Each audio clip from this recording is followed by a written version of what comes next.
you're right. You bet I'm right. Got so much to be grateful for, so don't get all woe is me, or I'll have to hit you. And I hit hard. I bet you do. Look. The hummingbird. That would be me. I've been seeing them everywhere. Yesterday I saw one by the pool. It was a real double think moment. What is a double think? Oh, I'm glad you asked. Because I made up the term myself. Really? I was out by the pool, thinking of you, as I'm apt to do on occasion, when I saw the hummingbird, which made me think of you as I was already thinking of you. So, it's a double think. I like that. I thought you might.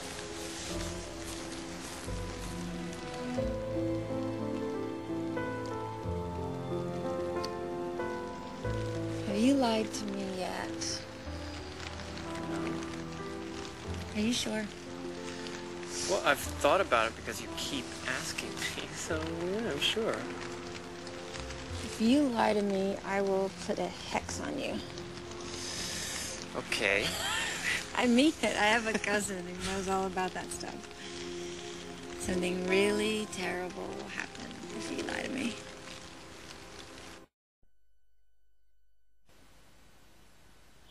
Had I ever lied to Danny? Well, I did tell her that I'd been faithful to my wife for 16 years. I'm not sure that's true, strictly speaking. I want you to get a place of your own.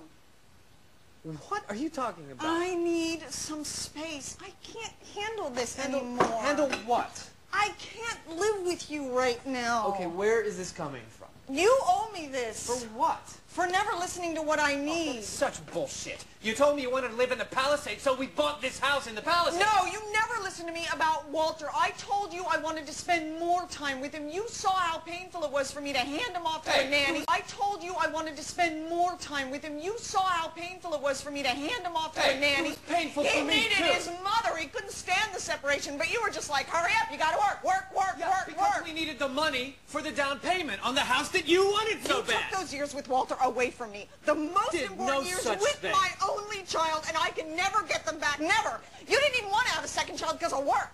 Oh, really? Well, then how did you get pregnant again? Immaculate conception? I whacked off into a jar so you could get pregnant Oh, again. big deal. Be honest with yourself. For once, you never wanted a second child, and that's why you weren't there for me after the miscarriage.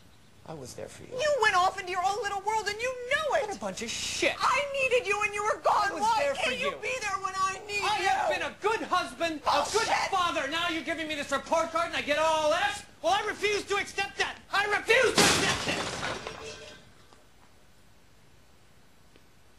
It could just be temporary. You could come over and see Walt anytime.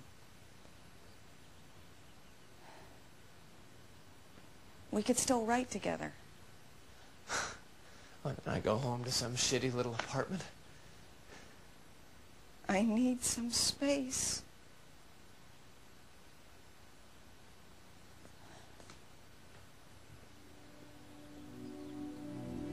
The following is a paid commercial program. After 5 years of advertising, my Oakville Automatic Hospital. The 3 stages of coping with being kicked out by the missus. 1. Feeling really bad for yourself. 2. Pissed off. Let's be honest, you want to kill her. But then you remember OJ, the horror of what he got away with. And you know that you could never do any physical harm to your wife. The shower curtain is another matter. Stage 3. You decide the best thing to do is to have sex with another woman as soon as possible. And when that turns out to be a tall order, you let your fingers do the walking. And this is where you discover for the first time that escort is in the yellow pages between ergonomics, whatever that is, and escrow services.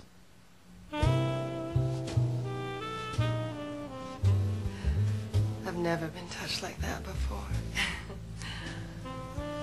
Never even had an orgasm with a customer before. But 3?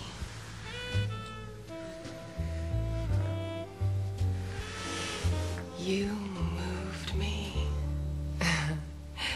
You know, you've ruined me for my profession. I can never go out again. Okay, so it didn't exactly go like that.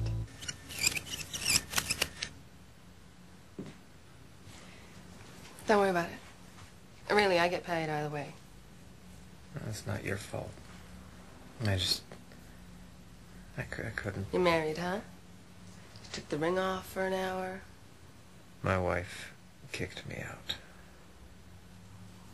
Don't worry about it. She'll take you back. You're a really nice guy, I can tell. No. Yeah? No, I'm done here. Where? Okay. It was nice meeting you.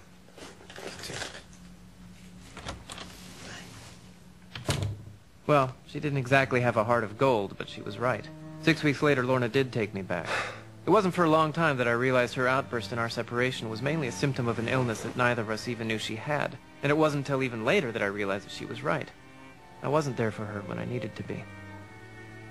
So would Danny consider that a lie, or just an understandable omission? Do you think you could ever be completely honest with anyone?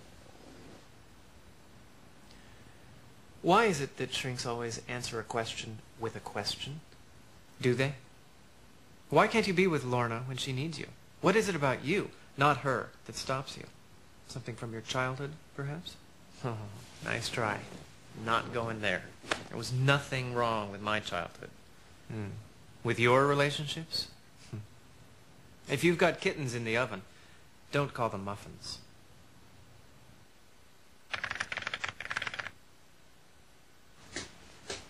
Hey. Hey. I called the glass place. The guy will be here any minute. He's gonna board it up today and measure and then install the glass on Saturday. Good. Stephen was really drunk last night. I don't know what he was talking about. It's just a bunch of nonsense. Well, now that clears everything up. Still, I'm not ready to get into it yet. I made a few trims on the script, but I think it's ready to be sent in. What's that? A certificate. A tree has been planted in Israel by Mordecai Agustin in honor of me. Huh. Well, it's a glass guy.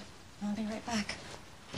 Now, I've always known that my grandfather, Tibor Agustin, had left Hungary for America after his first wife died in 1940. What I didn't know was that he left behind a younger brother, my great-uncle Mordecai. I am an economic professor and not a religious man, but I felt you should know the history of your family. Mordecai told the story of Josef Agustin, my great-grandfather. In 1945, as the Nazis began their invasion into Hungary, all the Jews in Budapest were ordered to register at the town hall.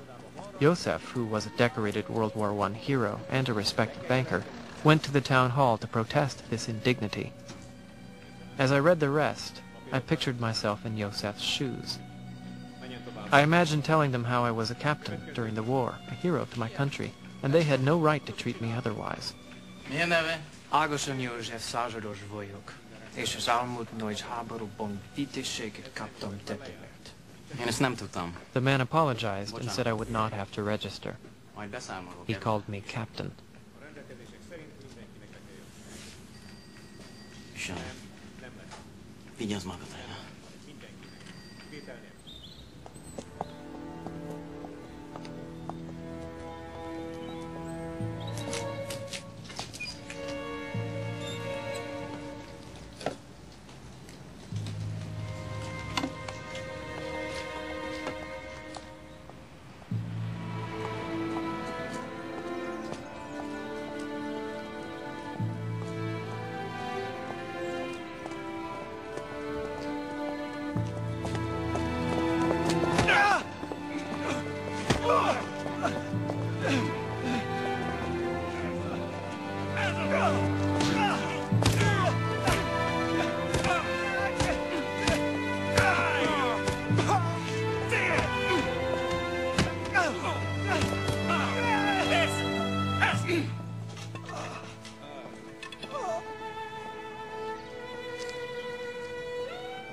The Nazis surrendered.